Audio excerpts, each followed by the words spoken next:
of the eyes. And then this is a really cool plaque. Let me see if I can get up here so you can see it. Ooh, I like that. In a Giger style. Like, there's a guy on Instagram that sent this. So Olivia, you were asking me about painting standing up. Yeah. So these are my airbrushes right here. This is where. So right here, I'm just standing. I'm standing right in front, and here's all my paints down here.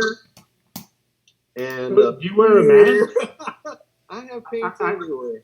Oh my god! I don't see any a booth. So do you actually wear a mask, or you paint your airbrush with no protection? So the way I do things, I never hose anything down.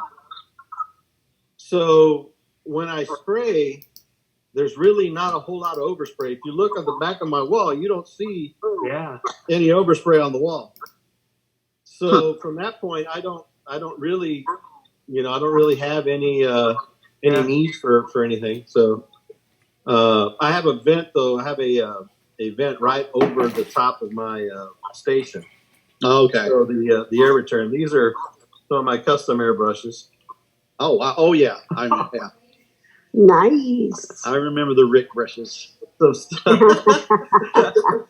So this is Rusty. This is the piece I was telling you about. It's called the driver. Oh man. And this thing is huge. And so that's the one that I'm working on for one of the high level collectors. Mm-hmm. This one, the Frankenstein, the Industrial Mechanic of Frankenstein is for Rob Solani. Yeah. Okay. And this one, the Yoshimitsu, that's for the sculptor.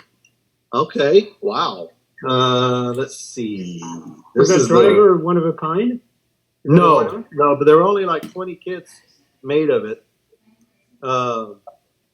And I don't know if they're sold out yet or not, but it's really cool. He's actually riding on 2 motorcycle wheels. Oh wow!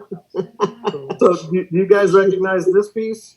Yeah. This one. It's a big old wall hanger. Oh wow! The lower jaw. There you go. That might be better. Oh my goodness! There you go. That might be better. That's insane. This is the riser for an alien, the crouching alien. I'll show you in a minute. This is a V-Rex. Wow. That I'm doing for one of the ILM members that was an animation supervisor for not Jurassic Park, for the King Kong. Oh man. And so remember that giant Indominus Rex that I did? Yes. That was for him, right? So this is the backside of the airbrushing station where I still have a bunch of shelves and a bunch of little pieces that I mess with. I just grab one whenever I really want to paint something. Oh, that must be terrible. Yeah. This is the entrance. This is the entrance to the workshop. The shelves that I have. Right. Gosh. This is a really big 3D printed dragon that I can't wait to paint. Oh man. This is the alien that belongs to that riser.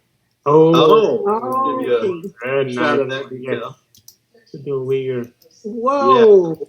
Yeah. And So work on this one slowly but surely. Yeah. When you get to that dome. Oh man, I heard it's a nightmare. I'll call you in about 5 years when I get there. Right? Yeah.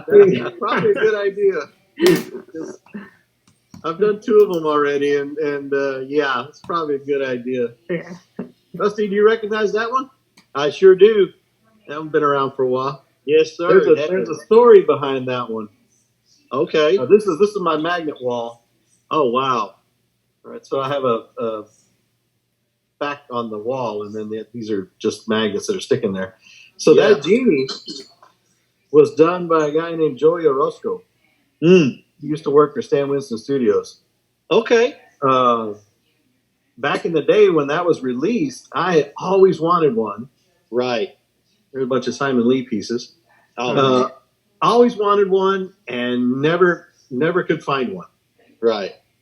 So finally, I got up enough nerve. I saw him on Facebook, and you can see this is where I do all my hand painting and assembly. Right. I finally hit him up on Facebook and just, kind of asked him, oh, before I get into that, these are my succulents. My wife has got me into plants now. Now we've seen very nice. Another Simon Lee piece, and this is the big Azog, the defiler. Right, that's the narrow. So back to the genie, and then my little succulent in the Death Star. Oh, look at that. So back to the genie. So I contacted Joey and said, "Hey, do you have any of the genies left?" And he says, "No." He says, "But I have the original sculpt." Oh, wow. And I said, well, that kind of doesn't do me much good because that's sculpt, right? And he says, "Well, I'll send it to you, and then you can mold it and cast it." He says, as long as you are only doing it for your own personal use, right? So that's the tour of the shop. Oh man, that's awesome. Let me flip the camera again. That is awesome. So so he sent it to me, and sure enough, I had it molded and cast, and I have that one, and I have one other, and then I sent him the original and the molds back. Right. That is awesome. Yeah, that was one of the cool stories about having been in this hobby for so long. Right. Yeah, I remember that one from years ago. I too was like, I wish I could get my hands on that, and of course I never did. But I can't remember who I saw the first person paint that up. I think it might have been Trevor Hensley. Yeah, I knew Trevor and Rosengrant and all those guys out in California. But yeah, I think it was him who painted it up. But well, thanks for the tour. That's awesome to see where you create all that magic. Yeah, this is where it happens. It's where more often than not is where you'll find me. Right. Was if we didn't go anywhere, then this is where I'll be. Right. Well, that's how you're good. That's all you do, right? Pretty much. Okay. Are you retired? No, you're not retired, right? No, not yet. I still have about let's see, 6 years to go. 5 years after August.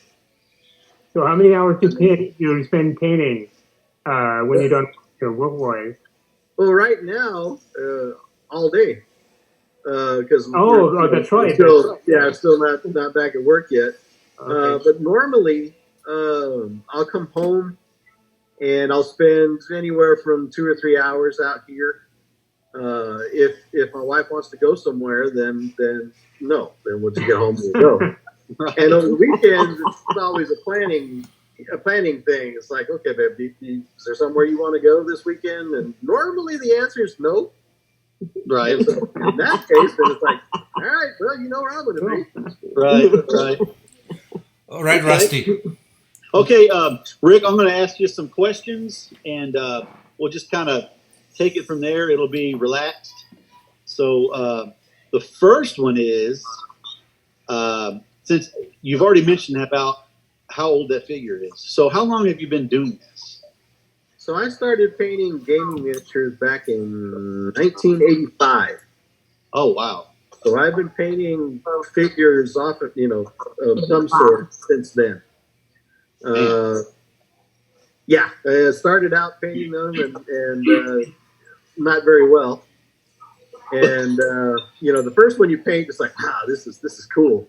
Right. And then you see what other people are doing and go, oh no, that's not good at all.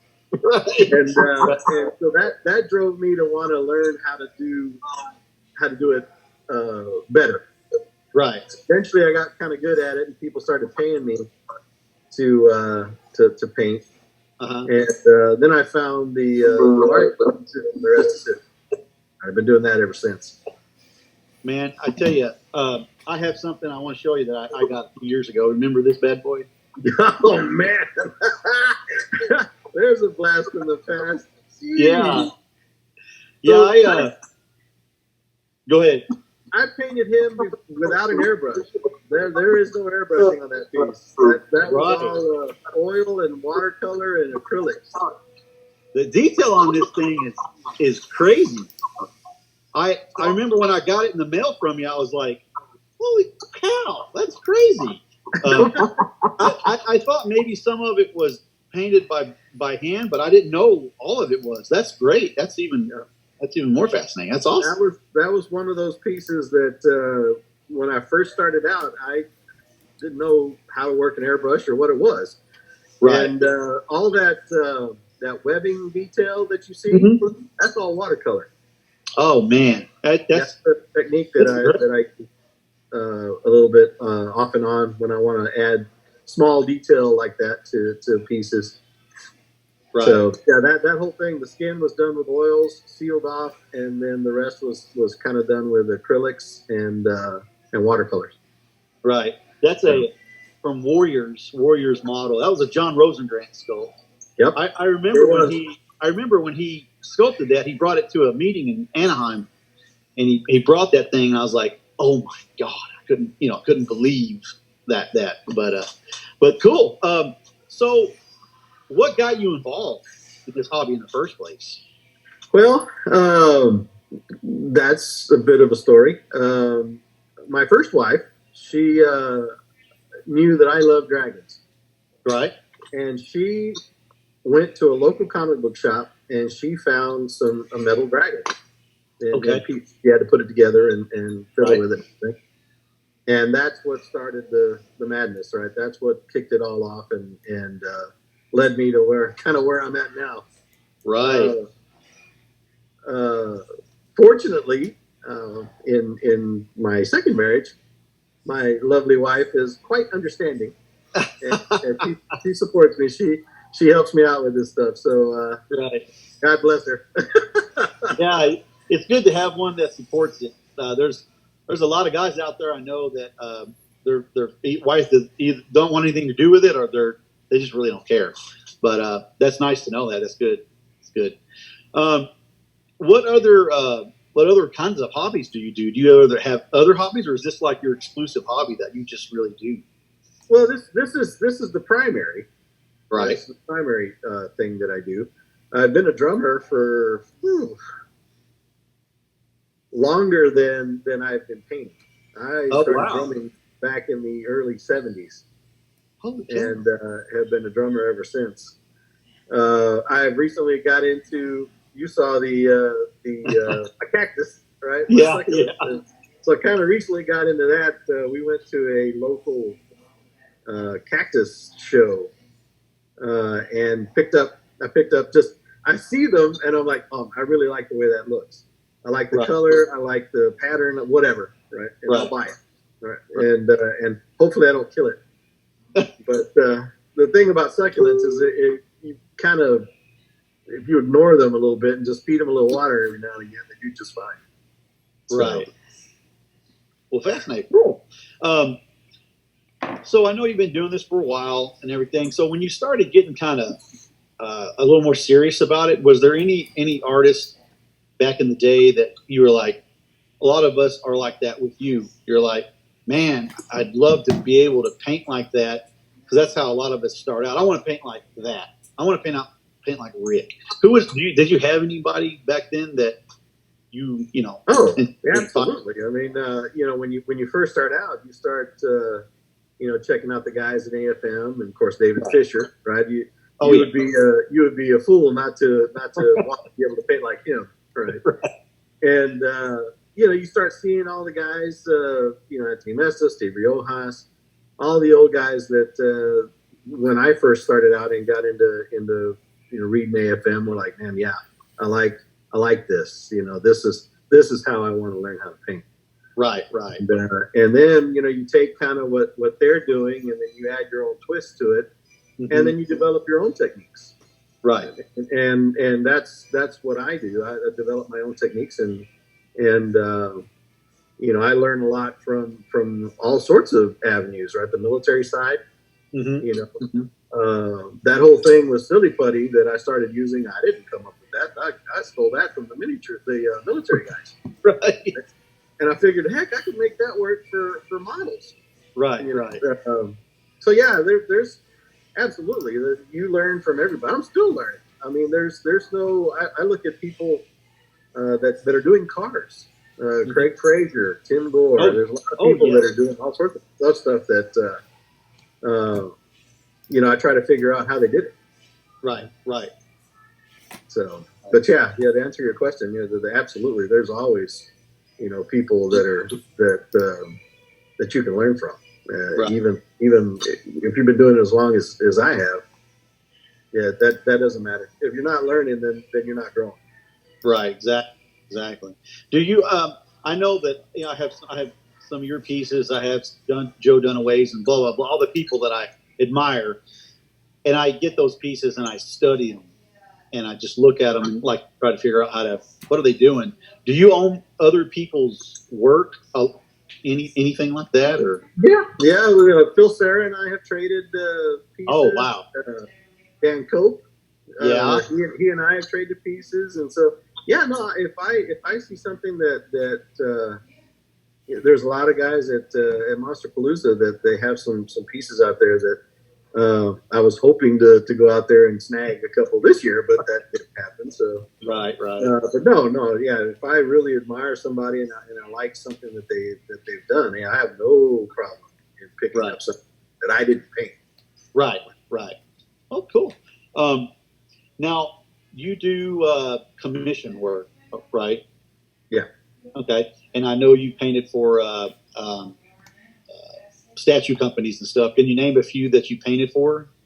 Diamond Select, Sideshow, the Noble Collection. Recently got hired by a company called Gaming Heads.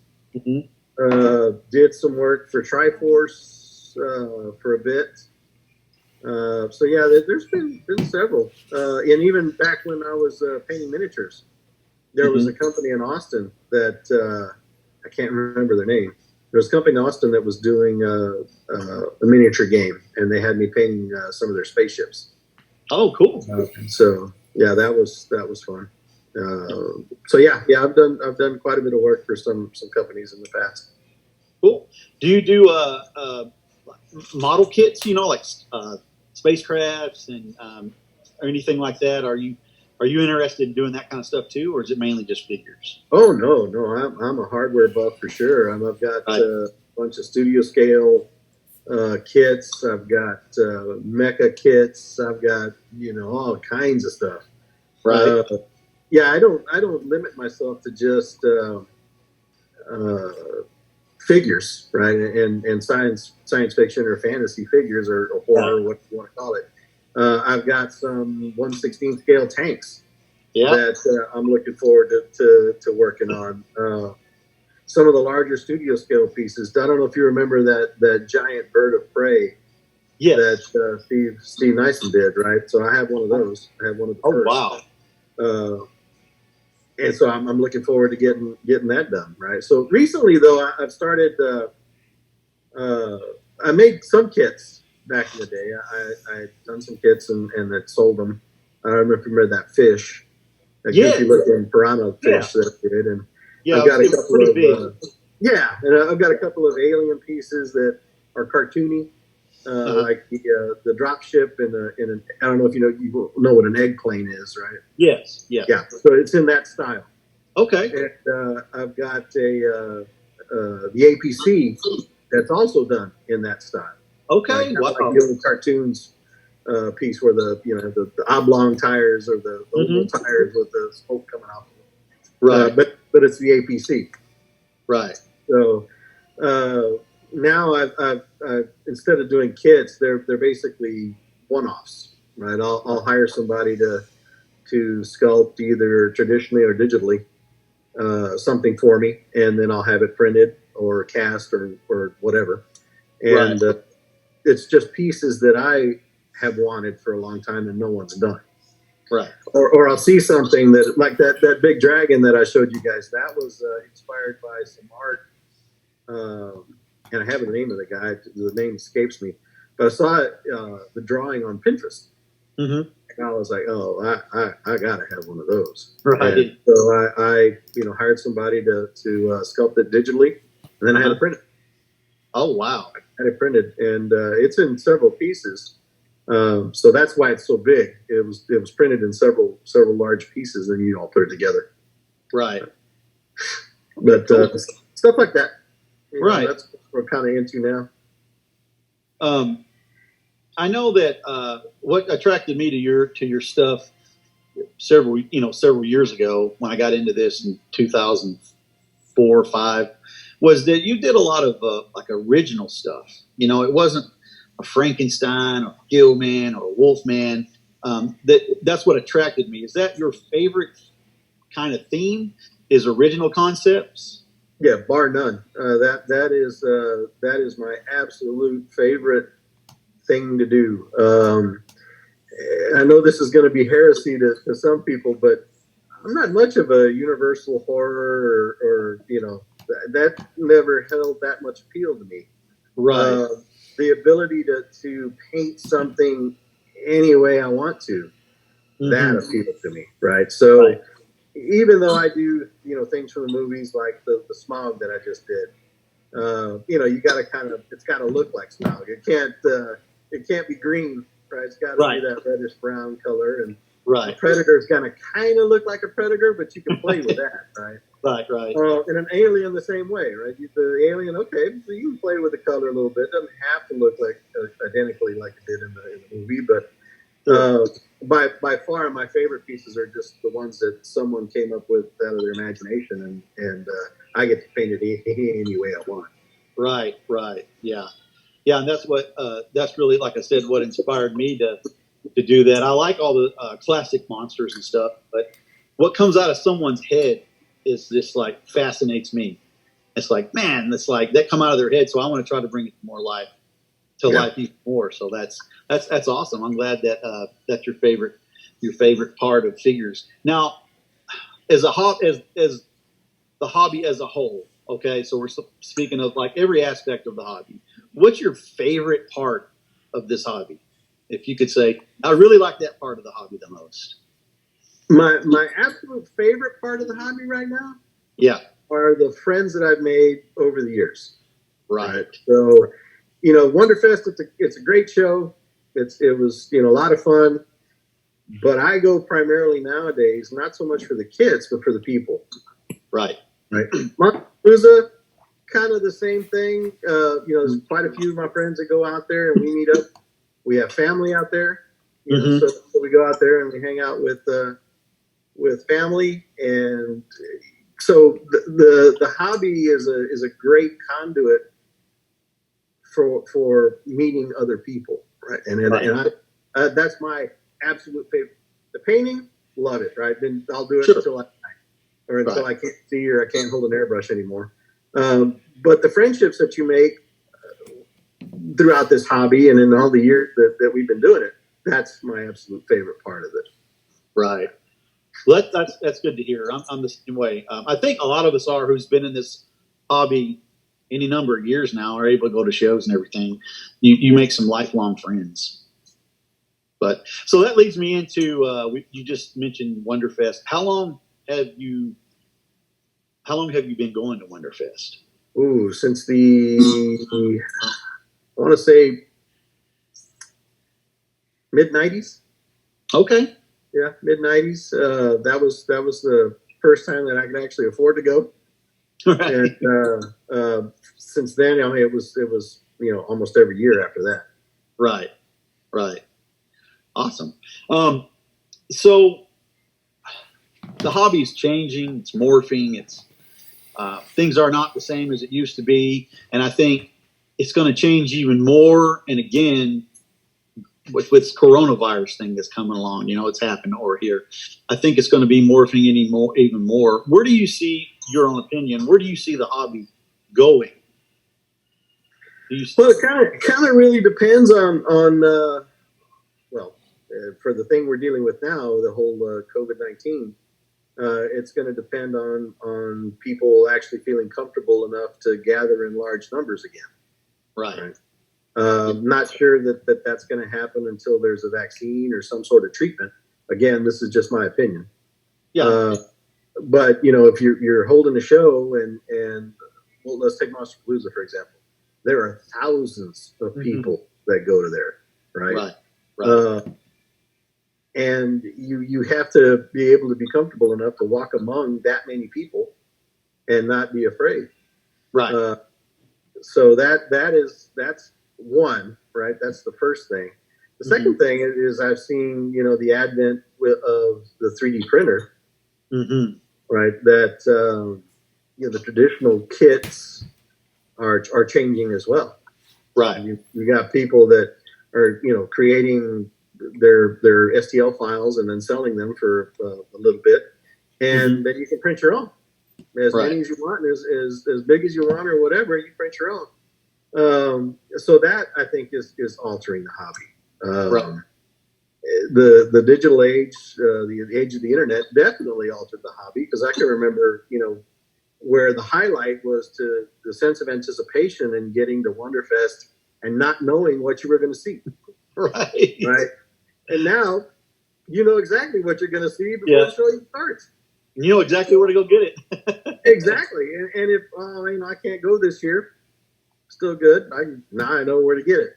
Yeah, exactly. Right? Whereas before, if you weren't at the show, you kind of SOL at that point. You just didn't know what was going on. Right. AFM was a big player in that, you would be reading it for what are the new kits that are coming out, and who's selling them, and where can I get them? Right. Who do I need to contact, or where do I need to send a money order? Right. Remember that? Money. Yeah. Check, money order, or yeah. Oh yeah, that brings back a lot of memories. So when it comes to sculptors, who's some of your favorite sculptors? And I know there's a lot of sculptors now. We just talked about how the face of the hobby's changed as far as digital sculpting and all that goes. But let's talk about maybe some traditional guys, kind of a few years back. Who's your favorite sculptors? Oh man, well, George. I'm gonna butcher his last name, but I think it's Zukusidis. Out of Greece. He does some really nice stuff. Gabe Furness, he always pulls off some really good stuff. Right. Oh shoot. There's just so many. Zorloza, right? The new guy on the block, one of the new guys on the block. He does some really nice work. Yeah, I mean, there's just too many to name, really. I mean, there's a lot of, now that people are just, Gabe Marquez, right? I always loved his work. Right. There's just so many sculptors out there now that, and in the advent of Instagram and Facebook and everything, now you're seeing them all. Gabriel Garcia, Eric Sosa. There's a lot of people out there that are doing some really cool stuff that you just can't avoid not noticing it, right? Right. Yeah, I noticed that a while back. I was just like, friends, have you seen this? I'm like, where'd you find that at? It's on Facebook. I'm like, where? So I go comb through Facebook and everything, and I'm like, oh, there it is. Wow, I never even heard of that person. But yeah.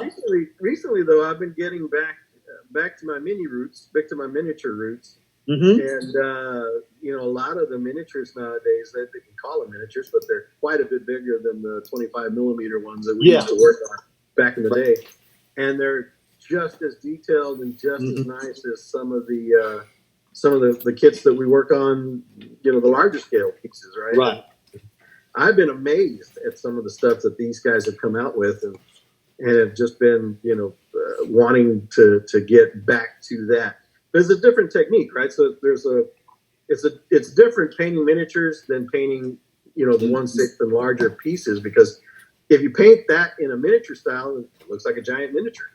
Right. Versus if you try to paint the miniature in a realistic style, that's really hard.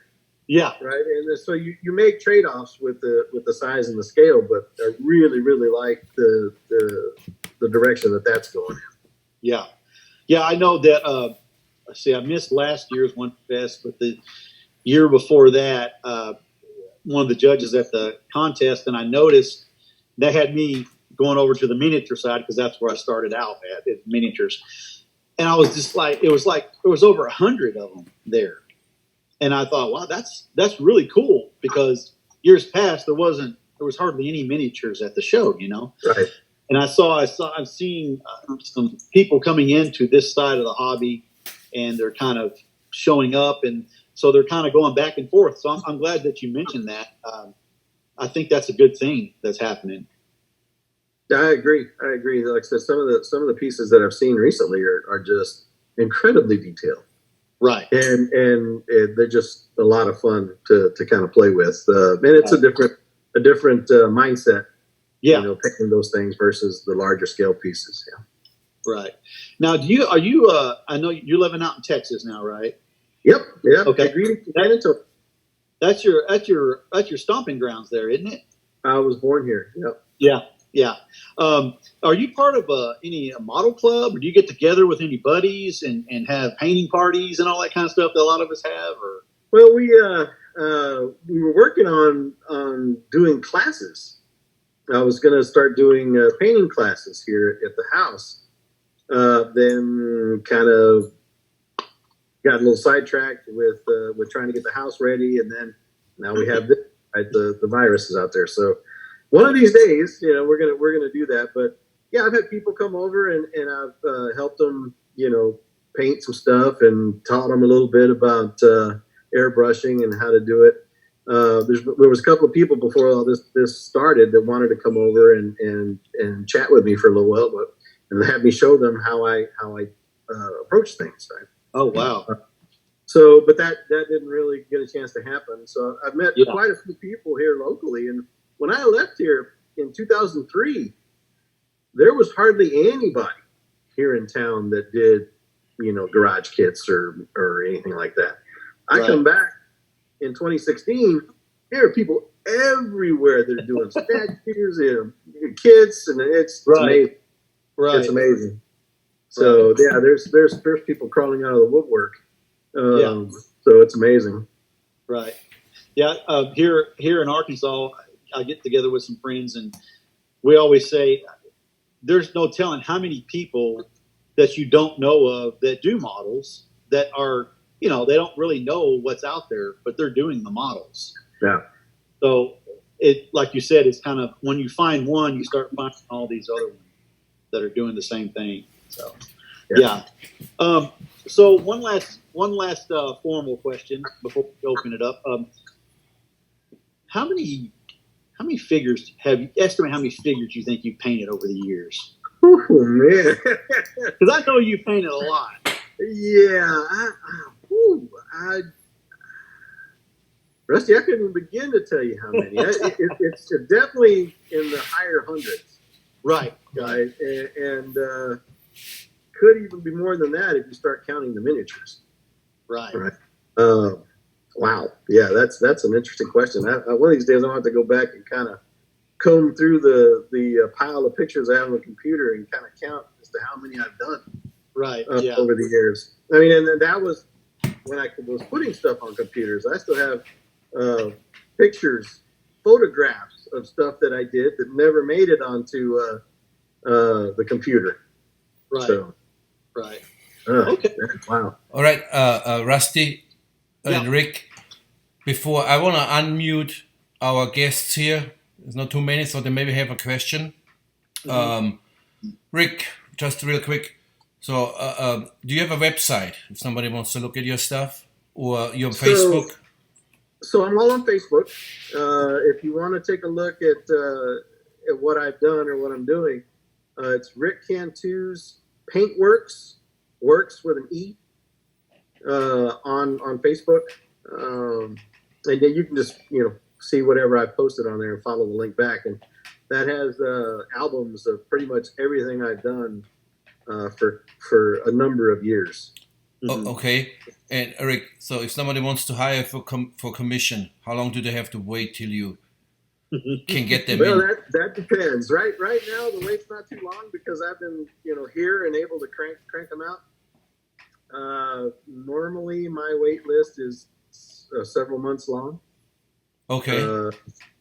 So yeah, but I'm always willing to talk to somebody if they like my style and they want to get something done by me. So probably in the not too distant future, though, I'm going to start. I'm going to post some painted pieces that I have that I'm going to start selling. Yeah, you should. I was wondering because I think we talked earlier, a couple of days ago, that you have so many then you have to kind of sell them off, right? So Some of them, there's yeah. some really good ones in there. You know, you may have to show, have to post it online because I'm pretty sure there's a lot of people interested in that round stuff. 2 for me. Well, I don't know, Oliver, is he still here? He is on mute. Everyone else is unmuted. Pete, David, and Diana. Any one of you guys have questions? Not really, no. I just thought I'd come see what was going on. You know, I'm missing everybody at Wonderfest weekend. Rick and I, apparently, according to Facebook, have 74 friends in common on Facebook. So, and I know several times past Wonderfest, I've seen Rick go by in the hall while I'm talking to somebody else, and I think, I got to say hi to Rick. I've never actually talked to him face to face. And you know how it is at Wonderfest. We're in a conversation. You catch somebody in the corner, your eye go by, and you're like, well, I don't want to stop this conversation, so I'm sure I'll catch him later. We'll be here all weekend. And it never happened, right? Yeah, next thing you know, Monday's around and you're gone. Yeah, that's it, right? Yeah, I'm like, damn. You know, it happens like 100 times every weekend, right? So, yeah, I just thought I'd pop in and see how things are going anyways. I'm primarily a hardware guy myself. I've got a few figures in the collection, and I'm impressed by Rick's work. So I've watched some of your videos. You did that one about eyeball lighting on a dragon or something. I've got that saved on YouTube to watch when I get a chance. So it's yeah. So that's it for me. That's all I got to say, really. So. All right, thank you, David. Thanks for joining in, Dave. Appreciate it. Yeah, thank you. All right. Diana, you want to tell something to the brother-in-law? It was nice seeing you, Rick. Congratulations on all your hard work. Thank you. Good to see you too. And if you start painting miniatures, I want one. Okay. One that is not too scary, okay? Right. A little girl or something like that. Yeah, he's going to paint a little girl, but it's going to be a zombie. Oh, okay, well, that's okay with me. Okay. Well, if no one else has any questions, I guess people out there that, if you do have questions after they watch this, because it'll be posted out there, they do have questions, you could just PM me through Messenger, Rusty Nail, and I can get them to Rick, and we can get those questions answered. I had a couple of questions. Okay, yeah, go ahead. Yeah, when you gave us a tour, I noticed, you get so many different types of paints. Do you actually mix any paints, or is it straight out the bottle when you need to have different shades, or do you? So I work. Well, I'm just gonna admit something right now. I am very lazy, and I hate mixing colors. So what I'll do is I paint a lot in transparency, and I've learned over the years how to change the tone and tint of the colors that I'm using with the transparency. That way I can get the exact same color that I want without having to mix anything. Got it. Okay. And the other thing is, you were showing all the different models that you have right now in prep. So how many are commissions and how many are yours? Most of the ones that you saw are mine, actually. Oh. That alien's a commission. Yep. The driver, the two-headed piece, that's a commission. The Frankenstein and the Samurai are commissions, and I have 4 commissions waiting in the garage. So, as a matter of fact, I just finished one this morning, and that'll be on its way home tomorrow. So yeah, there's this time off has really given me a chance to catch up on my commission painting, and able to turn it out pretty quick so that I can get a chance to paint on my own stuff there for a little while. Got it. And on your commission pieces, what's the ratio of people asking specifically for a specific theme or colors, or versus you or them giving you full range of, hey, you do whatever you want. I'll go with whatever you want to do. So on that driver piece, the two-headed one that I showed you, I've got free range to do whatever I want to do on that one. Oh, that's always nice. Yeah, some of the other pieces, well, like the Alien, I had free range to do whatever I wanted to do. Some of the other pieces are a little more art directed because they're going on the sculptor's either site or on their table. So I, depends on the piece. When I do things for Anthony Watkins for Monsterpalooza, I can paint them any way I want to. So really, when it depends on the piece that I get. Recently, I repainted a Sideshow Wolf Predator, and kind of had to generally follow the same paint scheme that it was. But for the most part, I was able to throw my own little touches in there, and I usually do my best work when people turn me loose. Right. Cool. Thank you. I'll let the floor to somebody else. All right, Pete. What about you? Are you still muted, Pete? We don't hear you. Good. I don't know why we don't hear Pete. Hey, Pete, are you on a phone or a computer? Are you on a telephone? Oh, computer. Yeah, we don't have Pete on audio. Do you know how you could tell him to get on audio on the computer? I think. Hey, what's up, Gabriel? Pete, we can't hear you. Hey, Gabriel, you're late. Can you hear me? Yes. Looks like in your hotel. Did you actually drive all the way to Wonderfest? How you doing, Gabe?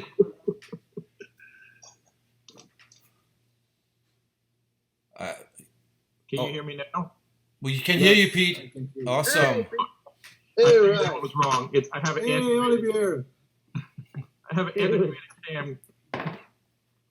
No, I was going to say is Rick and I are both from Texas. I don't know if you all know one of his second loves is barbecue.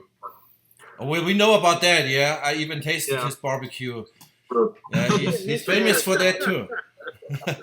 But no, I thought of a great idea, Rick. You ought to get someone to commission a sculpture of whatever's on the barbecue coming to life. And then you're painting it. With eyeballs or something like that. That'd be great. So anyway, no, Rick and I talk every now and then. So, we've been friends for a while. Awesome. Okay. Well, I got. Gabriel? Maybe in my next life I'll be as good a painter, but I'm not there yet. You get there. Hey, Gabe, can you hear us, Gabriel?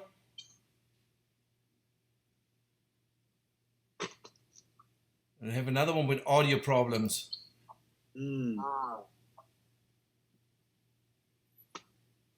Gotta love technology. Well, listen, guys. Sorry, Gabriel, but we have to get going. We can hear you, Gabriel. Thanks, everybody. Thank you, Rusty. Yeah. Thank you, Rick. Yeah, thanks Guys, everybody who phoned in. Appreciate it. And Yeah, Rick, we Thank really you, enjoyed it. Rick. Best to you. Bye. okay, bye, guys.